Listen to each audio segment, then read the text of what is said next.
पर इसका बुरा असर होता है। अगला प्रश्न है कि तुलसी के श्रृंगार पहनने की क्या महिमा है। तुलसी की कंठी जो गले में कंठ से टकराए, दरअसल कंठ कहते किसको सुनो, हमारे गले के नीचे एक गड्ढा सा होता है, यहां पर इसी गड्ढे का नाम कंठ होता है, इसी को बोलते हैं कंठ।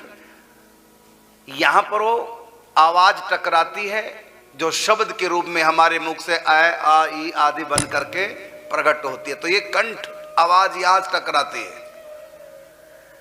तो इस कंठ से जो टकराए वो कंठी है, ये जो देख रहे आप गले में, इसको कंठ इसलिए कहते हैं कि ये ज्यादा नीचे लटकी नहीं होती, ये कंठ से टकराई होती है, इसलिए ये कंठी है। समझ गए ना, ये तो होगी कंठी। और ये जो आप देख रहे हैं ये है श्रृंगार। गुरु की तरफ से जो मिलती है वो श्रृंगार नहीं मिलता, कंठी मिलती है। देखो सारा श्रृंगार तुम्हारे मायके की तरफ से मिल जाएगा, लेकिन मंगलसूत्र वो मायके से नहीं मिलेगा,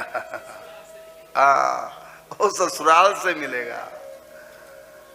ब्यूटी पार्लर में सारा कुछ लड़की ब्यूटी पार्लर वाली सजा देती है, लेकिन ना तो मांग में सिंदूर भर सकती है वो, और ना गले में मंगलसूत्र डाल सकती है, बाकी सारा श्रृंगार कर देगी।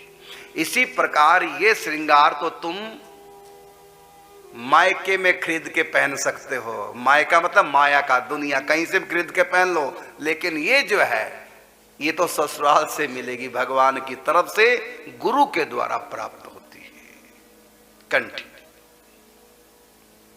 तो ये कंठी की अलग महिमा और श्रृंगार की अलग महिमा है, दोनों श्रृंगार दोनों की महिमा है।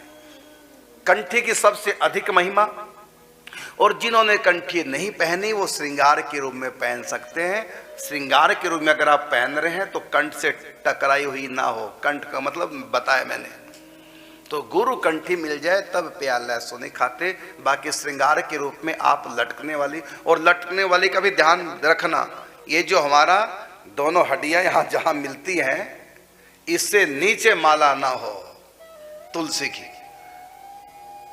नहीं तो दोष लग जाएगा।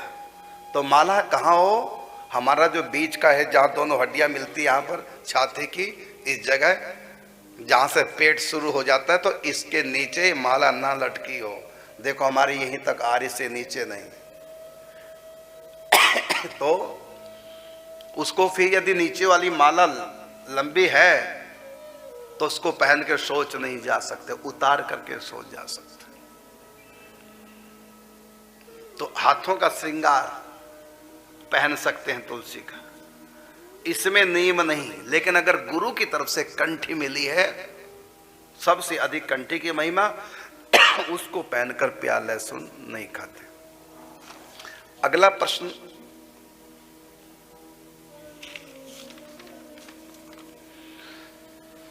कृष्ण लोक में जो जाता है कहते हैं फिर वो धरती पर वापस नहीं आता, लेकिन उस लोक में शरीर भी मिलता है या आत्मा ही रहती है।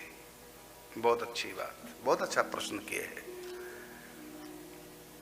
कृष्ण लोक हो चाहे गोलोक हो, साकेत लोक हो चाहे वैकुंठ हो, वहां पर शरीर मिलता है भगवान के धाम में। वो शरीर भाव देह होता है, इन आंखों से दिखाई नहीं दे सकता। वो शरीर वहां प्राप्त होगा, वो यहीं प्राप्त होगा, जाके नहीं, यहीं प्राप्त। शरीर छोड़ने से पहले वो शरीर मिल जाता है सूक्ष्म, वो भाव देह उसको बोलते हैं। वैकुंठ में जाने वालों को पार्षद देह मिलता है, शिवलोक में जाने वालों को गणों का देह मिलता है, गोलोक में जाने वालों को सखा सखी आदि का भाव देह प्राप्त होता है। यहीं पर होता है, उसी शरीर में प्रवेश करके वो आत्मा भगवान के धाम में जाती है। तो वहां भी शरीर है, भगवान भी साकार है और वहां आत्मा भी साकार है।